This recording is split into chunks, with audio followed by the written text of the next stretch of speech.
Halo Sobat TKN, selamat datang di acara Mulak Ngulik 2 bersama saya Hans Marvin Bonifacius Miring sebagai podcaster di hari ini.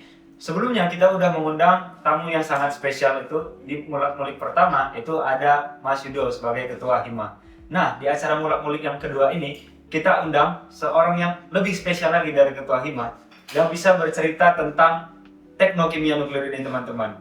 Jadi kalau Sobat TKN penasaran kira-kira siapa yang jadi pembicara? Kita sambut Ibu Vivi. Oke, jadi Ibu Vivi boleh perkenalan diri dulu, Bu? Oke, terima kasih Hans. Saya Vivi Noviana. Dulu saya juga alumni Poltek Nuklir ya. Kalau dulu namanya masih Sekolah Tinggi Teknologi Nuklir. Dan saya juga kebetulan teknik kimia nuklir sama seperti kalian semua di sini ya. Saya TKN angkatan 2006. Masya Allah, jadi kita usianya kelihatan langsung ya beda berapa. Kalau kan TKN dulu berarti 24 ya? Iya, Bu. Masya Allah, ya udah sama-sama saya. Nah, kemudian saya sempat bekerja di industri selama 3 tahun. Kemudian saya melanjutkan S2 di Prodi Ilmu Kimia UI ya, 2 tahun. Baru kemudian saya mendaftar, balik lagi alhamdulillah bisa balik ke kampus ya, ke STTN yang kemudian jadi Poltek Nuklir. Nah, baru saja belum lama sekitar bulan Oktober tahun lalu saya baru menyelesaikan S3 dari sini saja, teknik kimia UGM. Jadi karena sudah menetap di Jogja ya sudah. Jadi saya di UGM saja dan ya alhamdulillah bisa selesai. Dan kita ya mahasiswa Poltek Nuklir, teknik kimia nuklir bisa langsung lanjut ke berbagai jenjang yang lebih lanjut itu tanpa matrikulasi gitu. Bisa langsung aja gitu. Oke, jadi tadi kan Ibu sempat cerita nih udah 3 tahun di industri. Boleh diceritain nggak Bu, kenapa akhirnya memutuskan kembali ke Poltek Nuklir dan menjadi dosen di sini? Oke ya, jadi dulu saya sempat bekerja di industri itu, biasa lah ya, kita adalah petugas proteksi radiasi. Di industri waktu itu saya di food and beverage, kemudian di manufaktur ya sempat. Tapi kemudian balik lagi ya, jadi itu masalah preferensi sebenarnya ya. Preferensi apalagi ternyata saya merasanya adalah saya sebagai seorang perempuan dan pekerjaan di industri di swasta itu memang relatif berat ya untuk ibu-ibu gitu ya. Waktu itu saya juga belum jadi ibu sebetulnya. Cuman ya rasanya kayaknya bukan passion deh gitu. Padahal ya menikmati juga, cuman untuk jangka panjang nampaknya saya akan memilih jalan yang lain. Kebetulan waktu itu ada namanya beasiswa calon dosen dalam negeri dan luar negeri gitu ya. Waktu itu belum ada LPDP tahun 2013 ya. Oh, tapi saya cari beasiswa itu mulainya 2012 kalau nggak salah. 2012. Beasiswanya itu dari Dikti. Dari Dikti dan terstate beasiswanya memang beasiswa calon dosen. Jadi bukan LPDP, itu kan umum ya. Nah, itu tuh memang tulisannya memang beasiswa calon dosen. Berarti nanti prospeknya memang proyeksinya adalah jadi dosen gitu. Padahal saya sebelumnya juga tidak ada bayangan untuk jadi dosen gitu ya. Cuma setelah saya pikir, kayaknya menarik juga ya balik ke kampus jadi dosen gitu ya. Ketemunya adalah manusia, maksudnya mahasiswa. Kalau di industri ketemunya adalah mesin-mesin kan ya, mesin-mesin berisik sepanjang hari gitu kan ya. Dan sepertinya itu ini lebih menarik gitu ya menurut saya. Dan akhirnya saya apply beasiswa itu. Dan kebetulan saya adalah alumni STTN pertama yang masuk UI. Jadi waktu itu belum ada dan isunya kan kita harus matrikulasi dan segala macam karena kita D4 ya. Sementara UI itu kan dia punya program sarjana kan. Nah waktu itu kebetulan kayaknya emang harus tanya deh, harus ada yang memulai gitu kan. Jadi saya tanya, bisa nggak sih kita langsung masuk UI dengan prodi yang kita pilih gitu ya. Ternyata dengan melihat transkrip nilai kita ya, ijazah transkrip nilai, bisa ternyata selama kita lolos SIMAK UI gitu kan. Ya udah akhirnya saya masuk UI. Lanjut alhamdulillah sampai selesai 2015. Kemudian 2016 itu saya sempat kuliah S3 1 tahun di Korea, betul. Cuman ternyata Korea itu juga berat ya. Karena katanya cari promotor itu sama seperti kayak cari jodoh gitu ya. Dia cocok-cocokan memang. Dan iklim kerja gitu-gitu ya. Kalau memang terlalu berat, memang biasanya itu jadi beban mental tersendiri ya. Dan waktu itu saya sudah 1 tahun. Sebenarnya semuanya berjalan baik. Tapi ternyata ada peluang untuk jadi PNS. Oke, PNS. Gitu ya. Jadi ada peluang untuk jadi CPNS dan ada peluang untuk masuk balik lagi ke Poltek. Akhirnya apply aja lah ya gitu ya, apply aja. Ternyata keterima gitu ya. Udah ternyata keterima. Ya udah yang di Korea akhirnya dilepaskan. Apalagi waktu itu masih single kan ya. Jadi Single, punya banyak waktu ya, Bu. Jadi kayaknya pengen balik ke Poltek dulu gitu. Gitu deh. Oke, Bu. Nah, jadi Bu ini kan udah punya banyak pengalaman lah ya, Bu. Jadi kalau di masyarakat kita sekarang nih, Bu, nuklir itu kan suatu hal yang sangat berbahaya menurut masyarakat awam gitu, Bu. Mungkin bisa meledak. Kalau misalkan kepaparan kita bisa, mungkin bisa menyebabkan kematian begitu, Bu. Apakah nuklir itu semenyeramkan itu, Bu? Nah, itu yang sama yang seperti yang saya dengar bahkan dari teman-teman atau orang-orang sekitar saya sendiri ketika saya memutuskan masuk STTN waktu itu ya. Dan masih sedikit kan, tahun 2006 yang kenal nuklir apalagi. Dan waktu itu saya aslinya dari Pati. Nah, waktu itu di Jepara itu kan sedang ada isu pembangunan PLTN kan, yang kemudian didemo ya, entah oleh siapa sebenarnya, sepertinya kayak bukan orang sana gitu, tapi didemo sampai akhirnya PLTN itu gagal. Ya kan? Akhirnya lo kok kamu malah masuk STTN? Nanti kamu semester 2 disuruh nikah, nikah sama siapa gitu ya? Karena ketakutan dan persepsi yang terbentuk di masyarakat tentang nuklir itu berbahaya gitu ya. Gitu, dan ketakutan itu yang membuat PLTN akhirnya ditolak gitu kan. Padahal negara maju ya, seperti yang saya pernah di Korea itu ya. Korea itu sekarang punya 24 PLTN aktif. Banyak banget ya, Bu. Untuk negara sekecil itu ya, dia itu kan kayak sepulau Jawa kita lah ya. Dia punya 24 PLTN aktif yang semuanya mendukung industri ya. Karena semua industri itu kan perlu nuklir itu karena dia menyediakan energi yang besar dan harganya yang relatif murah. Nah, itu yang mendukung perkembangan industri. Nah, sementara kita, masyarakat kita, belum udah tertolong. Nah, makanya pentinglah bagi kita ya, sebagai mahasiswa dan Poltek Nuklir secara umum, kita berperan mengedukasi masyarakat bahwa nuklir itu memang berbahaya. Saya tidak mengatakan bahwa nuklir tidak berbahaya. Nuklir itu berbahaya, tapi bisa dikendalikan. Nah, poinnya adalah bisa dikendalikan. Itu tuh sama seperti apa? Api dan air. Api berbahaya nggak? Berbahaya. Bisa membakar rumah dan segala macam, ya kan? Air berbahaya, banjir segala macam, ya. Tapi ketika kita bisa mengendalikan dengan baik, maka semuanya bisa termanfaatkan dengan baik. Nah, nuklir juga sama. Gitu ya. Jadi dari Bu sendiri udah pernah meneliti yang terkait dengan nuklir, Bu, atau ada penerapan di bidang lain, Bu, untuk nuklir ini? Mungkin di bidang medis atau bidang apa gitu, Bu? Nah, yang pertama tentu saja ya, sebenarnya aplikasi nuklir itu kan sangat banyak ya. Di semua kehidupan kita itu banyak kita temui sebenarnya, bahkan yang kita nggak sadari gitu ya. Yang pertama itu ya, yang paling dekat, coba saya pinjam botol itu. Tadi saya awalnya nggak mau pakai botol itu karena ada mereknya. Oke, Bu, tim kreatif boleh diambilin botolnya, botol. Oke. Ini kayaknya ilmu mahal. Nah, biar ini ya, ceritanya agak nyambung. Perusahaan pertama saya sebagai petugas proteksi radiasi adalah saya bekerja di perusahaan soft drink. Soft drink. Nah, di perusahaan soft drink, kalau ini kan kebetulan airnya itu penuh ya. Nah, di perusahaan soft drink itu airnya itu kayak cuman sampai seleher gitu. Ya kan? Nah, gimana cara industri minuman ini memastikan bahwa air atau isian botol di semua batch itu sama? Gimana ceritanya, gitu kan? Nah, ternyata saat proses packaging, ya, itu kan kontrolnya adalah volume dengan waktu ya, karena ada kecepatan alir, terus kemudian dia timing sekian detik ngisinya gitu kan, terus stop. Tapi yang namanya mesin selalu ada errornya. Nah, maka ketika dia jalan kan semuanya sudah mesin ya, dia jalan, kemudian dia lewat di teknologi nuklirnya di sini. Oh. Jadi dia ada detektor dan sumber radiasi ya yang akan nembus ke botolnya sini. Oke. Jadi radiasi nembus. Ketika radiasi kena udara dan radiasi kena air, beda dong yang diterima oleh detektor. Karena sebagian radiasi akan terserap oleh air. Oke. Ya, lebih banyak atau lebih sedikit kalau dengan udara?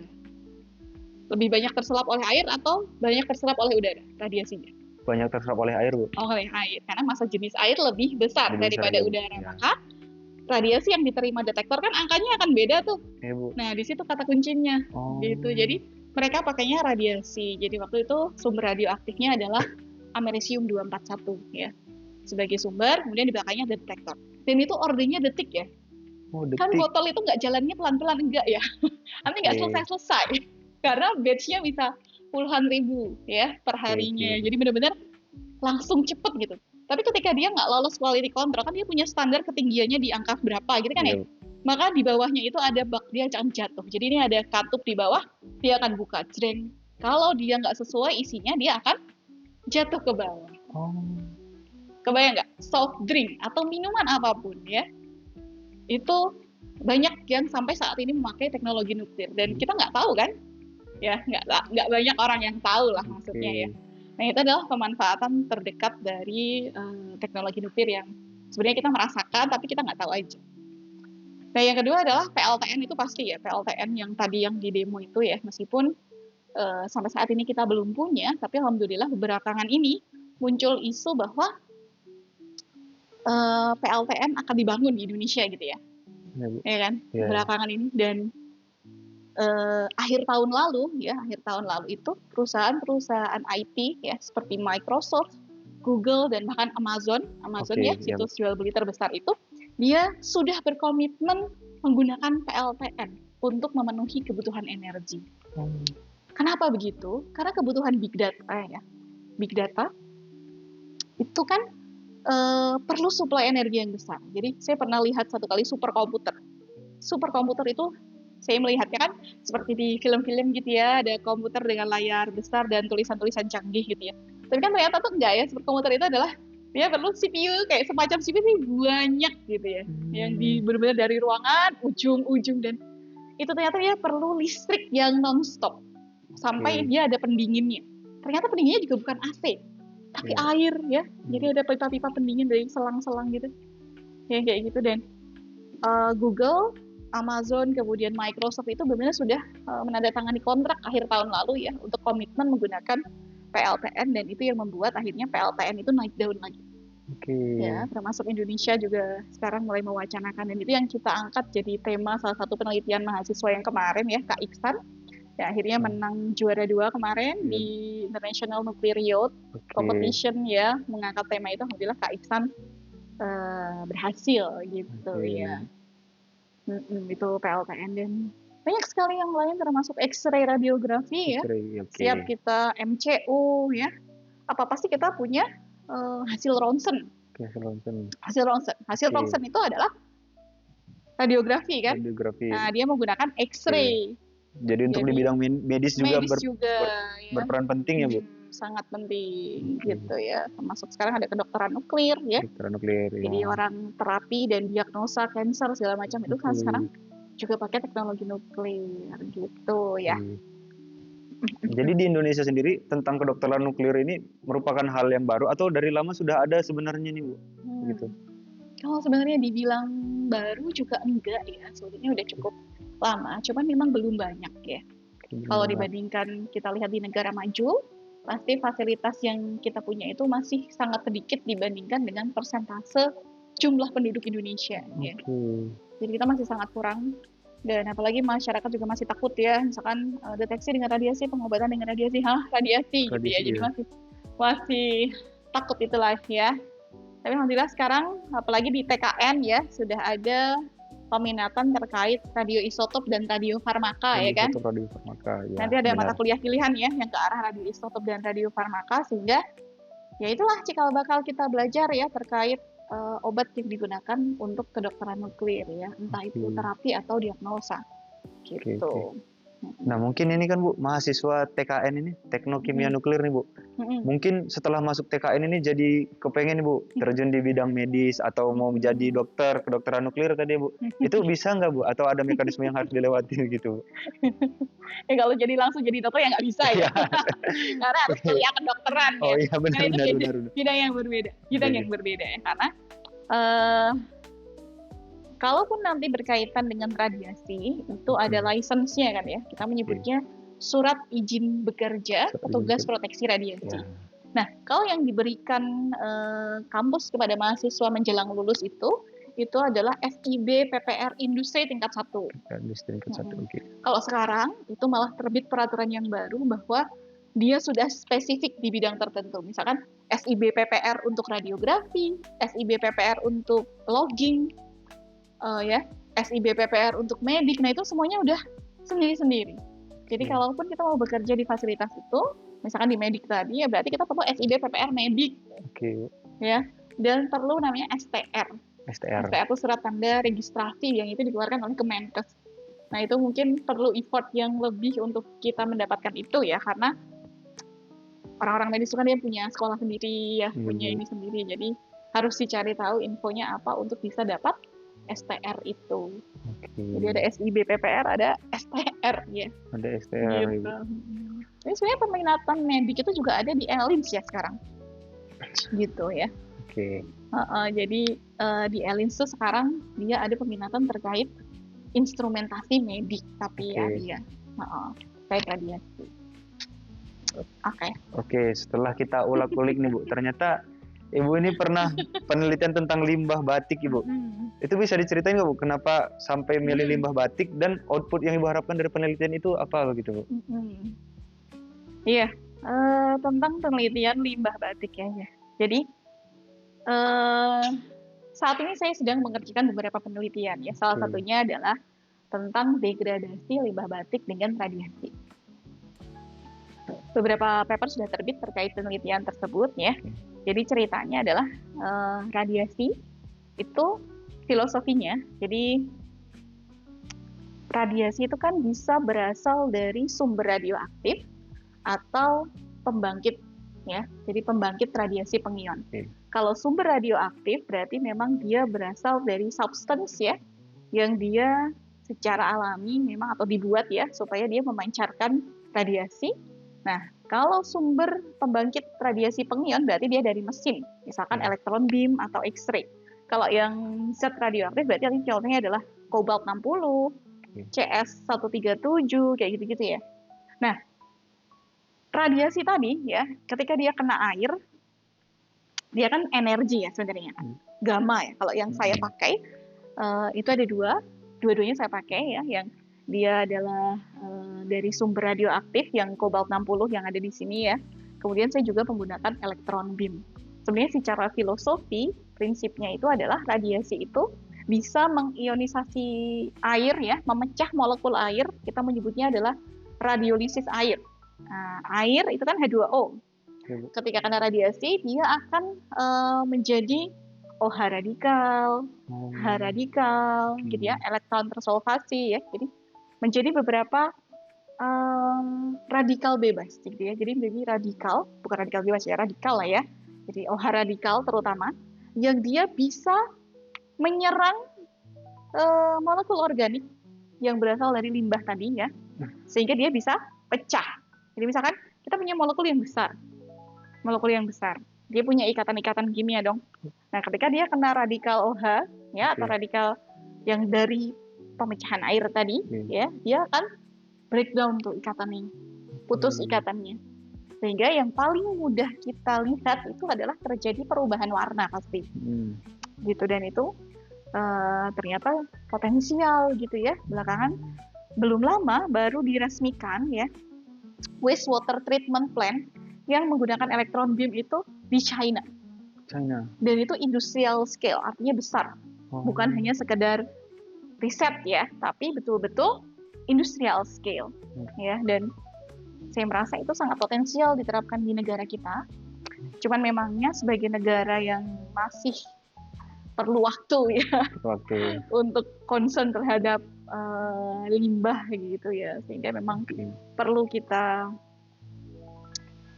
ya itu edukasi lagi masyarakatnya ya, bahwa limbah itu berbahaya, harus ditreatment dengan baik supaya bisa dilepaskan ke lingkungan dan tidak mencemari dan mengakibatkan dampak yang tidak baik kepada masyarakat gitu. Oke, jadi kan ini Bu, sering ada isu nih Bu, tentang nuklir itu dikatakan sebagai pisau bermata dua. Mungkin tadi karena berbahaya tadi itu Bu. Itu mungkin bisa diceritain nggak Bu? Itu maksudnya gimana gitu? Atau Ibu pernah dengar hal yang seperti itu gitu Bu? Maksudnya pisau bermata dua itu apa ya? Kayak maksudnya satu sisi positif negatif gitu ya. Jadi kalau nuklir, balik lagi tadi ya, bahwa segala sesuatu itu pasti ada manfaat dan mudarat gitu kali ya.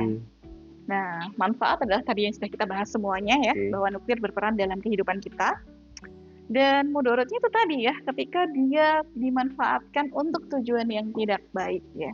Yang pertama kali kita kenal, yang membuat akhirnya seluruh umat manusia trauma itu adalah yang pertama peristiwa Chernobyl dulu ya, ketika PLTN itu meledak dan apa istilahnya membuat satu kota terisolasi ya. Kemudian yang kedua adalah bom nuklir yang membuat terhentinya Perang Dunia Kedua gitu ya, karena sekutu menjatuhkan bom di Hiroshima dan Nagasaki gitu kan. Nah itulah yang jadi apa ya, kayak fear factor gitu ya.